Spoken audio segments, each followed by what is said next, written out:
Hey, it's John Bollinger with Premier Guitar. We're at the Gibson factory in Nashville, Tennessee. We haven't been here since 2012. It's 2019 right now. I can't wait to see what these guys are up to. Welcome to Gibson, USA. Welcome everybody to our house. I can't wait to show you all the upgrades and everything we've done to reorganize this factory into a modern day manufacturing business, but also a place where we celebrate craftsmanship and we celebrate our artists. So let's just go inside. All right, come on. Okay, so now we're on the factory floor and we're kind of showing the process from boot to bonnet. Jim, talk about how this all starts. It actually starts at the rough mill, which is our plant across the parking lot next door. At the rough mill, we machine the body to this point. The top is book matched, laminated to the back, and then machined for the control cavities, the top contour, and the neck pocket. At this point, we receive them here at the body line. At the body line, we'll rim sand, channel for binding. After the binding's dry, then we sand the top and finish it out so it's ready for neck fit. This is going to be one of our new Les Paul standards as it goes through. Beautiful. So John, here we're still in our body line, and as you can see now, it's been all smoothed out from when we receive it from the mill, and so you can see here a couple of our different shapes that will then go down the line. Here we're folding what's going to be one of the new Les Paul Juniors in tobacco bursts, the single dog ear P90. Jim is here holding what's going to be one of our new SG61s, also in the original collection. And then what you've got going on here is obviously the Explorer and the Flying V. In this case, this is going to be a V2, so it's going to be part of our modern collection. So here you see a couple of the different shapes. All right. Before we start going down the line, we're going to show you also some of our semi-hollow body line before we go into binding. Great. It looks like back here, is this part of the... Firebird. Oh, how cool. Actually, a T-bird. That's a T-bird, looking at the control. Oh, wow. You've got like, there's just stacks of bodies everywhere. And they're all very iconic. Yeah, totally. Part of our history ever since the 50s of our solid bodies. Yeah. Oh yeah, back here. This is going to be one of our new double cut tributes that are out there in both a junior single pickup configuration as well as a special. Great. Here we're at the ES body line. So all the ES guitars are assembled here. We have our rim presses that we've had and the top presses that we've had since the 1950s, since we introduced the ES styles. So right now we're looking at an ES 339. We have the core with the rims already glued up and kerfing, and then we have the top assembly, which will, at this station, be joined together along with the back. Here we have a 335 rim assembly, and here's the 335 as it's glued together before we trim the edges. Now, were these made in Memphis before? Yes, we just moved the ES line from Memphis back home to Nashville. So it's all under one roof. All under one roof. Yeah. It just made sense. Right. And a lot of the folks that work here used to work on them before they moved to Memphis in 2003. So we're all very excited to have the ES models back here. Right. You know, with the decision, we needed to make a decision, and we talked about it earlier when we did the prior video, about we needed to move from Nashville, the location we were at Memphis. And it was very clear in the discussion with JC that in the quest to be obsessed with quality, we needed to have everything in one room. And so it was a very easy decision from a business perspective to make, so that we can then lean into the future with that quality obsession. We can control everything under one roof. Yeah, great. All right, let's see some more. What you can see here is the 3-ply maple that will be one of the sides for a 335, which is pressed in that machine, which is the same machine that pressed these same pieces of wood in Kalamazoo. Wow. So that is still working, we're still pressing, it's still making 335 sides, and then once we get this piece of wood out, Then we'll trim it down and make multiple trims out of it. Okay. So in 1959, ES335 was made on that machine, same machine that a 2019. Exactly right. Wow, that's Yeah. cool. 1958. Wow, that's So that great. machine was pressing these starting in 1958 in Kalamazoo. So how many 335s do you get out of this one pressing? We're going to get typically 4. Here we're watching a Les Paul body as it's being bound. We take the binding strip and dip it through this solvent-based glue right here, and then we start the rope tying method. We first cinch it around the waist and then wipe off the excess, and then continue to wrap the body with that canvas rope. There's a specific sequence that this has to be done in to ensure that we have proper tension around the body so we have no gapping. And it takes typically 2 months to train one of these craftsmen how to do this properly. Wow. And when you see him go, he makes it look easy, but it's highly, highly skilled. And what's crazy is every wrap is in an exact sequence. Wow. After we're done, we'll kind of look at the other guitars already done, and it looks like a big messy spider web array of binding rope wrapped around the guitar. But if you look close, every wrap is in the exact same sequence. It's just crazy. It never occurred to me that binding was that much work. Oh, right? it's a skill in itself. And it's just an aesthetic thing, right? I mean, Right. Back in the old days, with the acoustics, it was kind of a protective, bumper more or less around the rim. Sure. But with electrics, it's like you say, it's more aesthetic, but it's still one of our signatures. Totally. So we have to make sure that the binding, is wrapped appropriately, no gaps. Any gaps or seams will be highlighted once it goes through finishing. And with the custom, it's a double bind, right? Yeah, it's multi-ply. So instead of a single ply binding, you have an outer single with multiple layers, and then you also have the same thing on the back. Wow. So that takes it up to another level. Just more labor intensive. Actually, yes, it is. It is. Every little bit is more labor intensive. In other factories, this is typically one of the higher reject departments, but with us it's our lowest because these craftsmen are so skilled. It's very rare to have any kind of mishaps or QC errors. And that's it. And you can see it's very, very quick, typically between 3 and 3.5 minutes. Wow. It's mind-boggling. That is mind-boggling. So at this point, we have a neck as we would receive it from the rough mill. At the rough mill, it undergoes a carving process and a machining process to take it to this point. And you can see it's still large for what we need. Like big. Yeah. At this NC process, we further machine it closer to where it needs to be. We then join the fingerboard. After the fingerboard, then we do the final hand rolling. So, at this point, is like, say, a 1960 profile and a 1959 profile the same before they hand roll it, or? No, it'll actually start out at the rough mill. We have different neck planks for a 50s or a 60s because the difference in how thick they are will require us to insert the truss rod at a different depth. Oh, okay. So it really does start at the very beginning. And then we have separate programs to rough them in for a 50s neck or a 60s slim taper. And it gets it very close and very accurate, but they still have to be done by hand, and we'll see that here in just a minute. So after the necks are rough carved, we then glue the fingerboard on at this station. So we'll apply wood glue, which is again our industrial tight bond glue, apply it to the fingerboard, and then the fingerboard has locating pins that locate onto the neck, and then they're inserted in the clamp fixture, fingerboard down. Our clamping method is very unique to Gibson.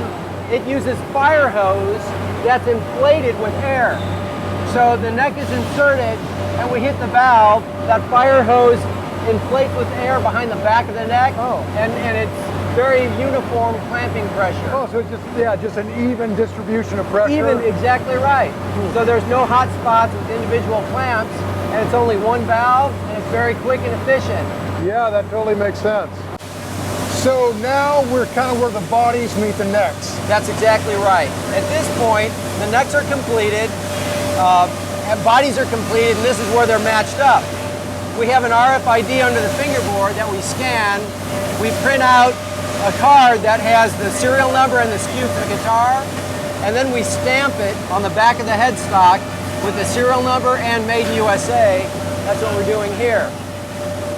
After that, the necks and the bodies are paired up, and then they're given to the neck fitters, which we'll see here in just a minute. All right, Jim, so what's going on here? Here we're neck fitting the neck to the body. So we have, in this case, a Les Paul Modern neck being fitted to the body. We have the mortise and tenon of the neck joint have to be chiseled. Even though we have NC machines, which are very, very precision machines and can hold incredibly close tolerances, wood can expand and contract. Sure. And we have, wood control, environmentally controlled kilns and processes to maintain that, but the true natural fact is wood can expand and contract. If the necks and bodies were made out of plastic or metal, we wouldn't have to do this. We could maintain that tolerance and just, glue them together. In this case, we intentionally machine the tenon of the neck to be a little bit larger than the mortise of the body. So you have to fine fit it with a chisel at the very last minute. So right here, he just did the fitting with the chisel. Now he's checking it, and then he'll take the gauges and he'll verify the pitch, which is the height of the neck off the body, and then alignment. Once he verifies that it's the appropriate fit, then he'll apply the glue and then clamp it together. It's very important. We have a pitch window that we have to maintain. If it's too high, the body will, or the bridge will sit too high off of the body and your pickups will be too high. If it's too low, you won't be able to lower your action. So it's very critical that you get that neck pitch set where it needs to be. Again, this is like binding and hand rolling of a neck shape. Neck fit is extremely, extremely critical. And we put a lot of time into training our technicians, and it's highly skilled to say the least. And what glue do you use to bind it? It's basically an industrial version of tight bond wood glue. So it's for this glue, or for this process, this glue is perfect, and we've used it and developed it over many years. And just like any gluing application, the best glue is the most appropriate for that application. Right. So for wood, that's what you want to use. Binding that we just saw, we use a solvent-based glue that's a different composition, and for that application, that's what you want to use. So here, we apply the glue, he's going to clamp it up and then clean it up. And then clamp time is only a half hour. Half-hour clamp time is all that's required with the wood gluing, because they're not undergoing full strength until the guitars are finished out and strung up. So now, that facilitates, our schedule and speed through the plant. So if there's a glitch on the set, can you start over and do it again? Once it's set, then you would have to steam it off, and it's a lot more difficult and invasive to do. Sure.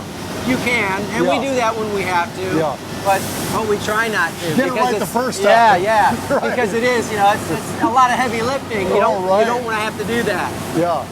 So it's very important. So he'll take the toothbrush, water, and rag. He'll do all the cleaning of the glue, and you notice there's only one clamp. Right. So we have these clamps with the clamp call that we machine in house, and if you use two clamps, you have a risk of putting a curvature on that fingerboard. So one clamp is all that's required, and then they sit on the clamp racks, and then they dry for a minimum of half hour, and then they can be unclamped, and then proceed through the rest of the process. Okay. Then he signs off, and there you have it.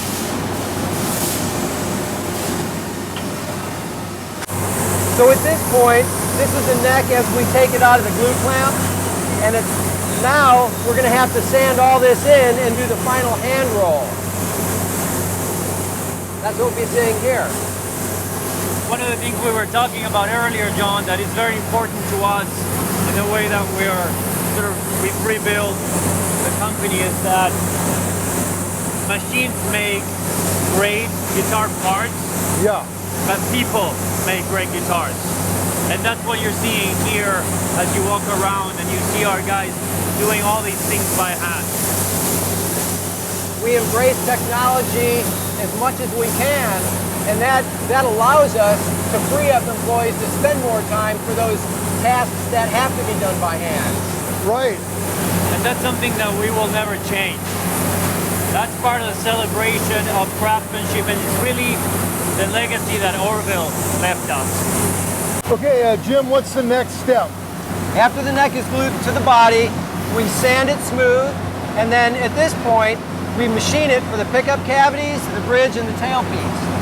Now what's different nowadays compared to the 50s is our NC technology. And NC are pneumatically controlled routing machines that are highly accurate. In the old days, we used pin routers with templates, and one at a time they had to be routed, and then we neck fit. These days, we neck fit, we load the body on the clamps, and the clamps self-center and everything is accurate, so then we machine afterwards to ensure we have perfect alignment. So things nowadays are just far more accurate than they were back in the old days. Sure. I've got some 50s Les Pauls, and there's a little bit of variance. Sure. You know. And if you look on those old guitars, the saddles were never pre-notched. And that was because they knew there was that variance. Sure. So they'd notch them when they got into final assembly. Oh. Now we can pre-notch them because we know everything's going to be on center. It's gonna, yeah. So everyone's absolutely consistent. Okay, yeah, Yeah. that makes sense. Because it is funny. There's a certain arbitrariness to the 50s. That's right. Era. And you know, we all love the vintage guitars. God, love them. and you know, our job nowadays is to capture the best of the old vintage guitars and replicate them more accurately. Right. There's just so many more fans that want those old guitars. Right. So when we do a guitar, we have to respect our tradition, Yeah. but then make them the best we can. Yeah, with accuracy. Today's technology and accuracy. Great. So and again, with NC machines, they do multiple guitars. The guy loads it up and he's in the safety zone. He turns the button on and it does its thing. In the old days, you had one guy with under a pin router. Right. Very, very dangerous. Oh God. I knew a lot of old timers who didn't have all those fingers. Yeah. Yeah. Not great for your guitar playing. Right. Yeah. So today it's, you know, not only accuracy and consistency, but safety for the employees. Sure. Great. So there they are lined up, and he's cutting those 4 Explorers. Wow.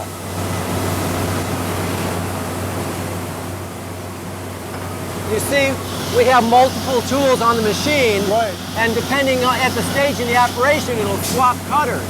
Some of them are routers, some of them are drills. Sometimes we'll use routers. Instead of using a drill bit, we'll interpolate a hole. So the router, the whole side of the router is programmed to run around in a circle, interpolating the hole. So you get more accurate and longer life out of the cutter. All right, so Jim, where are we now? We're in the pleck room. In the pleck room, we level and profile the fret wire and also slot the fingerboard nut. This used to be done by hand here, but with the advent of the pleck machines, it's a lot more accurate. They're computer controlled and a lot more consistent than humans. Humans can do this. I take great pride in my fret work, but if I had to do this all day long, I couldn't keep up with these machines. Right. The machines are just accurate and consistent. They take all the guesswork out of it. Yeah.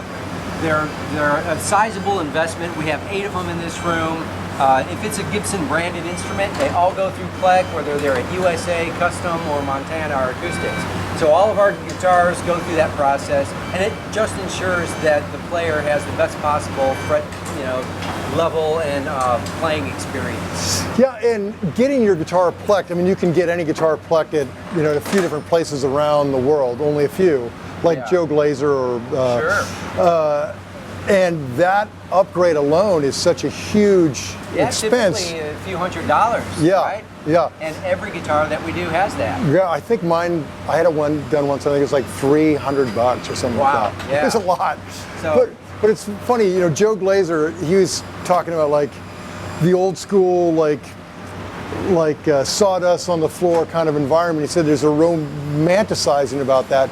But the fact is, machines are just more accurate, and you're going to get a better instrument that way. Right. And so it's so cool that you're utilizing the latest technology, but have the hands-on, as Sure. Cesar was saying, hands-on as well. You have to embrace the technology, and you have to accept that it's just not only making a better guitar, but it's making a more affordable guitar. Right. So that's why we can have our prices such that right now, all our historic models, the prices for this year were determined off of inflation-adjusted 1960 catalog prices. Huh. And we're able to do that because of all this technology. That's cool. So it's a very cool thing. When the pluck process starts, a plunger plunges just like my finger, and it passes about 6 to 8 times typically across the surface of the fingerboard like so. And every time it hits a piece of fret, it's moving up and down. And it records that topography, and after it's finished, then it comes back one by one, and it levels and profiles that fret wire. It may take 1/1000th off of this side, maybe 3 in the center, and maybe 4/1000ths here. Here it may skip this side and take 2 off in the center and so forth, and it retains all that digital information to finish off that fretboard surface. And then each machine, we have right now programmed to retain 2 weeks worth of records. So it's very, very cool. Okay, so like a Les Paul Custom has different frets than say a Les Paul Standard. Sure. Do you have to program that in ahead of time? Yeah, we have different programs for different models and then different fixtures. So every model has its own fixture to properly load it into the machine and apply string tension. And then we have separate programs depending on the width of the neck, the radius of the fingerboard. We can even do compound radius fingerboards on the Plek, which go from 10 to 16. And before that was just in a luthier's head, right? Wow. Yeah, so because it was human, it was subject to a lot of variation Right. and error, quite frankly. Yeah. So now we can ensure with that technology is the best possible playability you can get out of a guitar. Right. And then lastly, we come back and we slot the fingerboard nut. So again, that's located off of the neck, so we ensure the spacing is accurate, and then we profile the top surface down. And is that done here as well? That's done here. At the very end of the Plek stage, it Yeah. also does that. So then when they go into final assembly, then the final adjusters will then take it to that very final height and then polish the top surface of the nut. So again, you're removing a lot of that margin of error and using technology as much as you can to ensure the best possible guitar. I've messed up a lot of nuts trying to It's an easy thing to do. I've destroyed a lot of them. Yeah. It's easy to make mistakes. Yeah. Very difficult to do what needs to be done, especially when you're doing the volume of guitars that we're doing. Right, and they're not forgiving too. That's Once right. they're done. Yeah, then it's start all over. Yeah. So yeah, it's very, very critical. And again, that nut, if it's not cut exactly right, it'll affect everything, throughout right. the fretboard. So yeah, again, technology working for you. Right, cool. John, here we're in color prep. In color prep, guitars get the final sanding and wood filling before they go into finishing. So it's preparing that wood surface, and then the wood filler is also adding a staining and grain highlighting. Here we can look at a few guitars. This would be a Les Paul, and the wood filler is done on the mahogany. Mahogany is an open grain wood, and so on open grain wood, when you go to lacquer it, it'll just soak into the wood and it'll get grainy. Maple is a closed grain wood. You don't have to wood fill that. So we'll wood fill the mahogany, and then on swamp ash and some other species like that, this would be one that's completed. In this case, this is the Les Paul Jr., so we're using a walnut wood filler, and not only will it pack the pores to grain fill, but it also adds a staining and highlighting. So now the pores will be, that walnut dark, and it adds that walnut tone to the body. Also on the neck too. So not only is it grain filling for a smoother lacquer finish, but also that highlighting of the grain itself.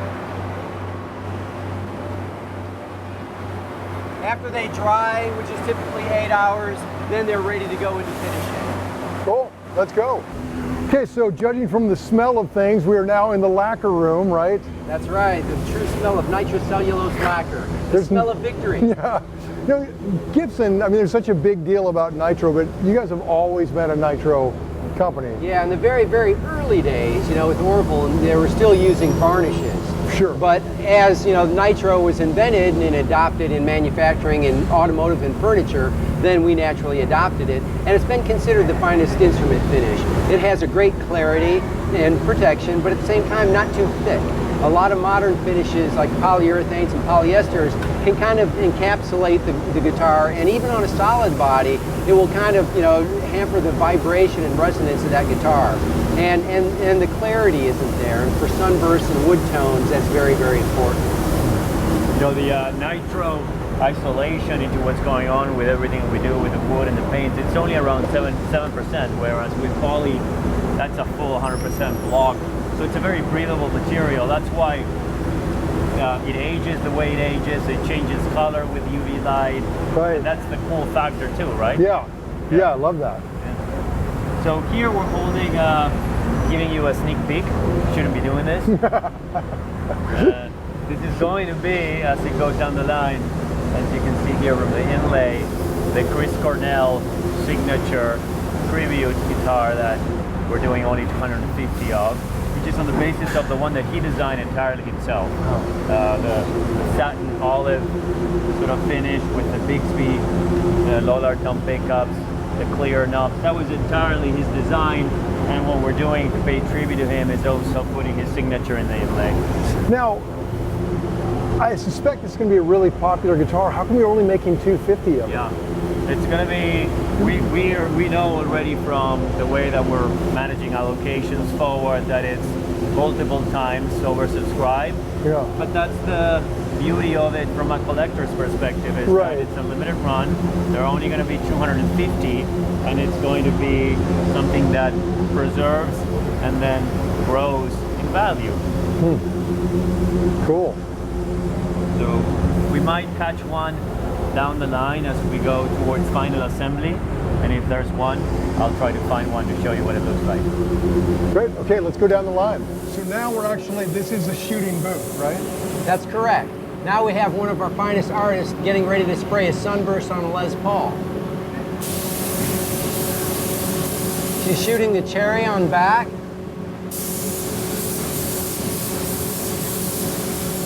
As we said earlier, everything is true nitrocellulose lacquer.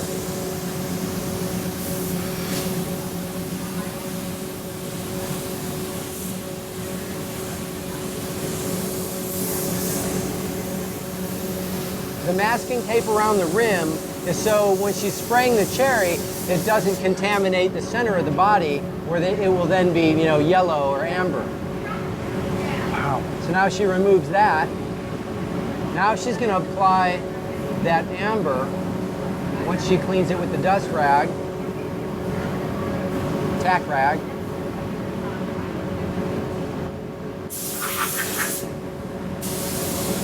There she goes.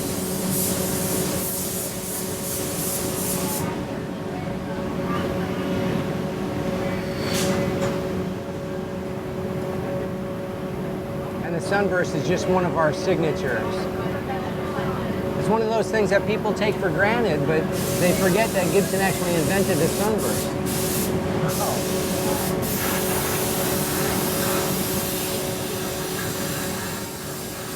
Wow. So every burst really is different. It really is. You have to have skilled artists actually applying the burst. And not only is it a matter of following that perimeter of the guitar body, but every piece of wood can be a little bit different. So you may have a maple top that's a little bit lighter or darker than the next one, and they have to know to make that judgment call. If this one's unusually dark, they have to kind of pull back and speed it up as they're applying the burst. Or if it's unusually light, they may have to slow it down and kind of, you know, lean in a little bit to achieve the same tone. Now she's going to finish off the cherry on the back of the neck. And after she's finished with that, at the end, she'll give it a coat of clear lacquer, and that will protect the finish when it goes to the next inspection stage. and then also allow her to see what the sunburst actually looks like. I'm amazed how quick all this is. Oh yeah, it's only just a few minutes. And that final lacquer coat that she's doing will allow her to see how that color is applied. And if needed, you know, she can come back and do a little bit more on the bursting, but generally, they're pretty much first timers. Wow, it's amazing how that color really pops after that final lacquer. Yeah, it just lets them see what it is. After that then, it will go to scraping on bound guitars, and they'll scrape all the binding. So you can see there, they don't mask over the binding. They just spray the cherry right over it, because you can't effectively mask it accurately enough to avoid that scraping. So what's the point of masking it at all? So once it's dry, then it will go to scraping, inspection, and then the clear top coat. Okay, here we are in scraping, and you can also see up above us, there's guitars on a carousel that are drying after the clear top coat. So heat rises, so the heat, you know, accelerates that drying process, and then it frees up floor space. Oh. So that's kind of an interesting process. Right. But here in scraping, as you can see, you know, like I said earlier, when they spray the burst, they just go ahead and spray over the binding. And we have a variety of all these different scraping blades that they actually grind and shape and sharpen for their particular requirements. So each of the scrapers will cut and shape the blades and sharpen them as they're working. And they may have certain blades that they like for this area of the guitar, or maybe inside a cutaway, different sizes and shapes. So yeah, we can't brag enough about the scraping, because again, the binding and scraping details kind of defines Gibson and what we're known for. Sure. All right, John, here we're at Silkscreening. In Silkscreening, we're applying the silkscreen artwork to the peg head of the guitars. Interesting to note that in the 70s, during the Norland era, they went to a decal, but with all the vintage awareness by the late 70s, we got called out. People would notice the little halo around the decal, and so we went back to the silkscreening, and the silkscreening is better on any account. It just looks better, it's more historic, it's actually easier and quicker and cheaper to apply. I don't know why someone decided that a decal was better. Wow. And you know, as you can see, it's very quick, and there's no halo of a decal, and it's historically accurate. Wow, that is shockingly quick. Yeah, you can't apply a water slide decal that quick. And that's not going anywhere. Okay, John, here we're watching SG Standard Fitguards being machined. We'll get sheets of vinyl. They're held down to the table with a vacuum, and then we run the program, and it does the entire machining. So when it's done, we'll have typically a dozen Fitguards per sheet. So obviously very accurate. Right, and it's interesting how it has the beveling around the outer edge. Yeah, that's what it's finishing up now. So it's doing all the beveling, the drilling of the mounting holes, the countersinking of those holes, and the pickup and bridge location holes. So if this is going to be, say, with P90s instead of humbuckers, is that just like a program change? Yeah, it's just a program change. Anything like that, you know, if we're doing a new model, now we would have both of them already done. But say we have an artist that comes to us and said, hey, you know what, I want that same pickguard, but I want a P90 in between those two humbuckers. We just do a CAD drawing and then send that to the programmer. They adjust the program and it's done. Wow. So John, now we're in buffing.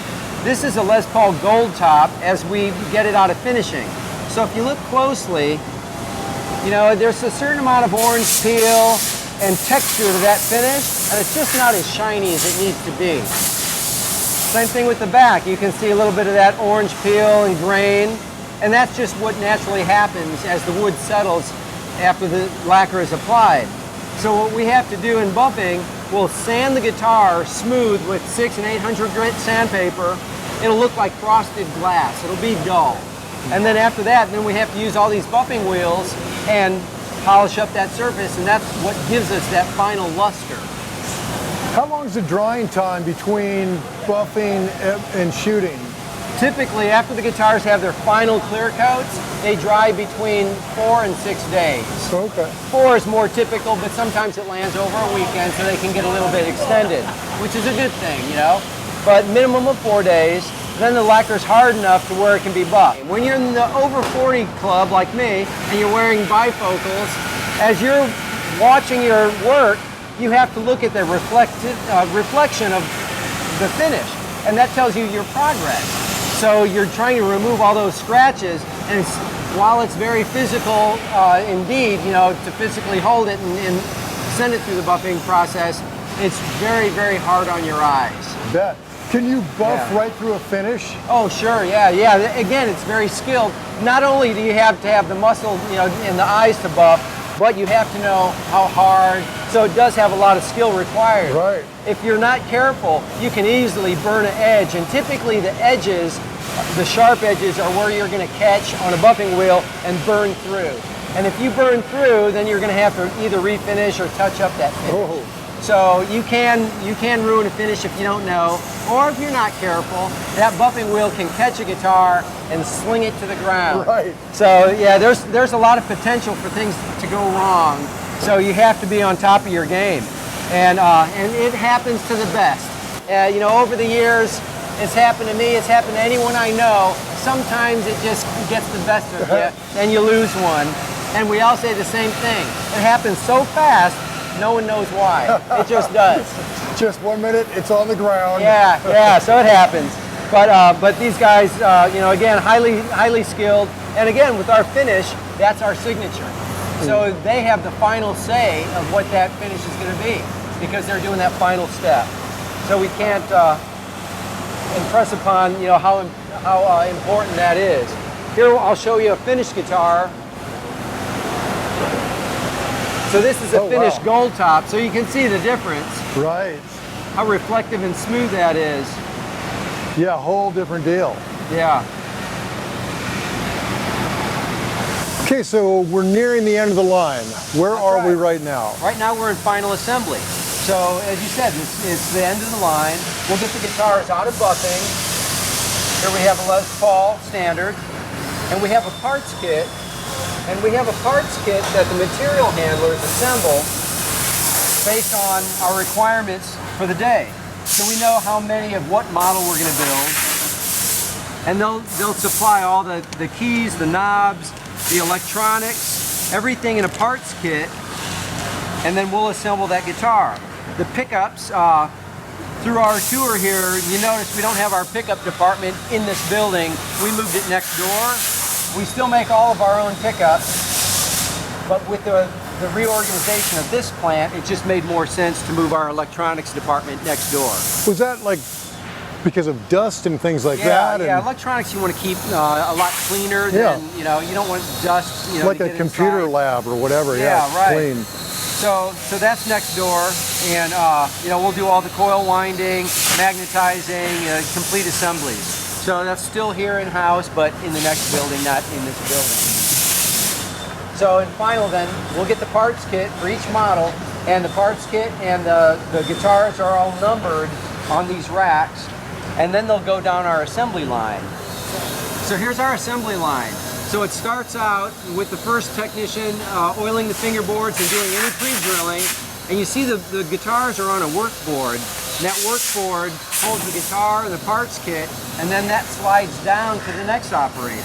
So they get progressively built up like that. And you'll notice some of the bins will have screws and nuts and washers. Those are floor stock items. They're not part of that parts kit. So the guitar, you know, after the pre-drilling, we'll get the tuners, and then we'll get the pickups installed, and then the control assemblies, bridges, tail pieces, and then it goes to that adjusting process. Each tech does one specific That's job. right, yeah. And maybe a few things, you know, maybe, you know, like, for instance, that first tech will oil the fingerboard, do pre-drilling, and so he's doing a few things like that, send it to the next one. The next tech will then start preparing the electronics, installing the electronics in that guitar, as well as tuners. So they may share a few things, but they're pretty specific to that operation. So by the end of the line, it is assembled. It's fully assembled. And at the very end of the line, which we'll see in just a few minutes, is the final inspector. So this one line, and we have, right now 4 lines going. From the beginning to the final end, the guitar is completely finished. Great. It goes in the case of the gig bag. Cool, let's see the end of the line. Okay, so now we're at the end of the line and I actually hear guitars being played. That's right. The final inspectors are the final say-so on all our guitars. So they're all incredible players. They've been here for many years. In this case, Stacy's our most senior final inspector. He's been here over 24 years.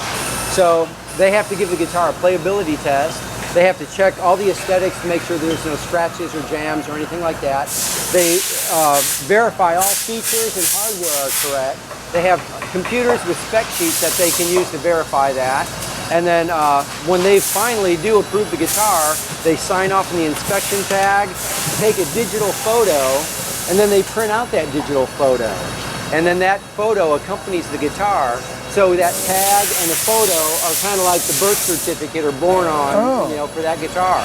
And does that stay in your file so you can, the history of every guitar? So the printed out picture accompanies the guitar for the customer, and then we keep a digital record that's associated with that serial number.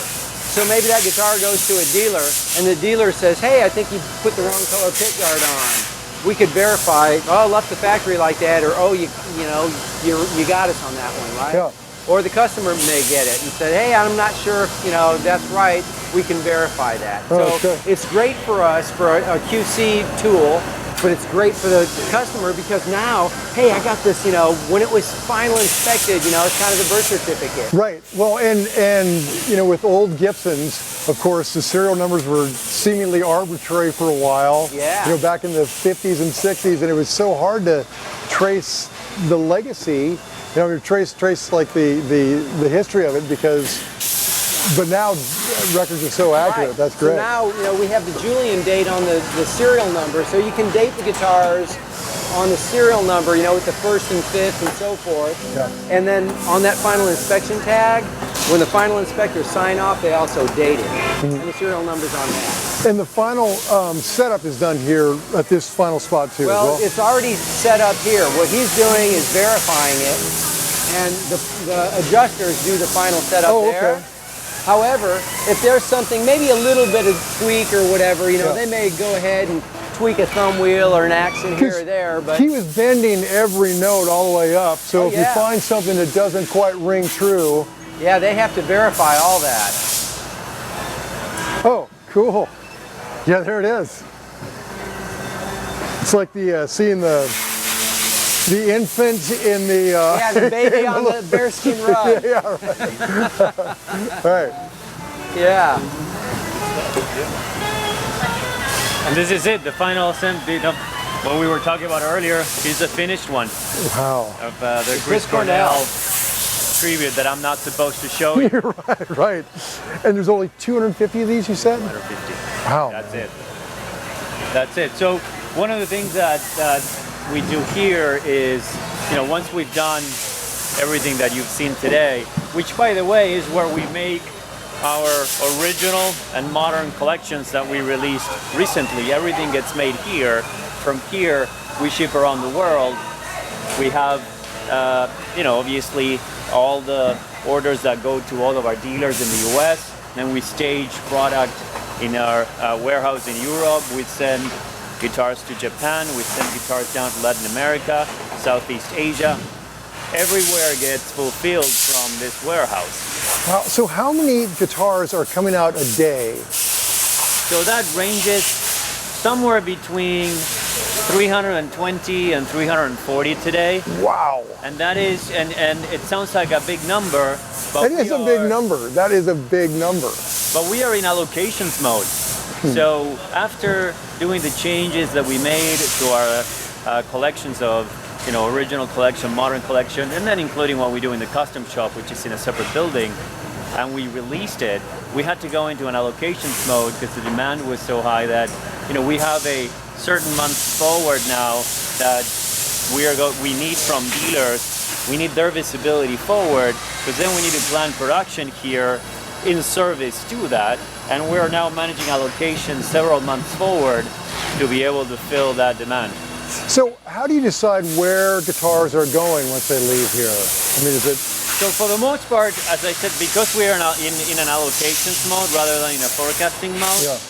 almost all of our instruments have been allocated already based on dealer The orders. orders are already in, and you're just filling orders. The majority of them are in, and they give us forecast looking forward. Some even give us 8 months forward. Wow. And so we manage those allocations from here, and then we ship accordingly. Now we also run a little bit of a test of a learning our own internal learning process and adapt what we're making in terms of what we're making forward to use that information and then adjust the mix. And that was one of the things that we were talking about earlier, the mix of things that happen every day. Right. Well, and also you're working on new models all the time as well. How does that work into this whole process? So what we've stopped doing now is, as you've seen also going around, there's no more model years. So we're not in that pressure. We don't make cars. Yeah. Right? We're making instruments that are going to last forever. Sure. They're sustainable by design. Yeah. And so there is no need for it to have a model year or an expiration date. So that's gone. And the original collection, with all those classics that we brought back being tribute to the golden era, those are going to remain the same. We're not going to change them. Now we might experiment with something new going into a guitar in the modern collection, and that will be something that will have months, like 12 months, 18 months of testing in what we are now calling the Gibson lab. And so when we test, if we find that something was very well accepted by artists, by our fans, on stage, maybe you'll take one and you give us feedback, other artists will take one and try something new. If that ever makes it into something that's accepted and wanted, and it's actually solving one of the needs you have on stage, then we will consider putting it into one of the guitars in the modern collection. The key thing is that we're listening. We're listening to the fans. So we're not, kind of dictating what they want. We're listening to what they want. Huh. That's interesting. Well, and that's what, that's what like Ted McCarty is doing back in the day. He's going to people like Hank Garland and, and came up with... Yeah, exactly. And Les Paul and just finding out what players wanted. Yeah. And that is exactly what we're doing now, working with a lot of our artist community in that respect. And that's why you saw some of the things that we've incorporated in the modern, SG modern and the Les Paul modern. Sure. Those are features that a lot of them embrace. So it is kind of mind-blowing though to think about, okay, there's what, like roughly 8 billion people in the world, 300 and change guitars coming out of here a day. How many guitars do we need? Well, here's the thing. Back in the day, just one more. But back in the day when we all started out playing, you had your beginner guitar, and then you aspired for that next model. And if you're lucky, you got to keep your beginner guitar, but sometimes not, right? Yeah. But nowadays, we've done studies where the average guitar player has 8 guitars. 8 guitars. Not professional, just the average guitar player. Like everybody out there watching right now. Right. And now it's where our customers and fans are all around the world. Back in the day, it was primarily the United States and Europe. Right. Now it's everywhere, and we have offices everywhere. So it's just grown just exponentially. And in music, so many guitar players require different tools for different sounds. So that's what necessitates everyone to have that obsession and have so many guitars. Sure. Okay, so in the comment sections, just as a social experiment, everybody list how many guitars they have. Unless, of course, you got to lie about it for your spouse or something. But yeah, try and give an accurate reading. Yeah, post it anonymously under a pseudonym. Yeah, give a true accounting. That's it. So this is it. You now have seen where the magic happens. Right, it's the Willy Wonka Chocolate Factory tour right here in Nashville. And hopefully this is the genesis of the instrument that we want to make sure becomes the most relevant, loved, and played to shape sound for generations to come. Right, well man, thanks so much. What a treat, loved it. Thank you for Thanks man, that was great. Okay, PGE, till next time.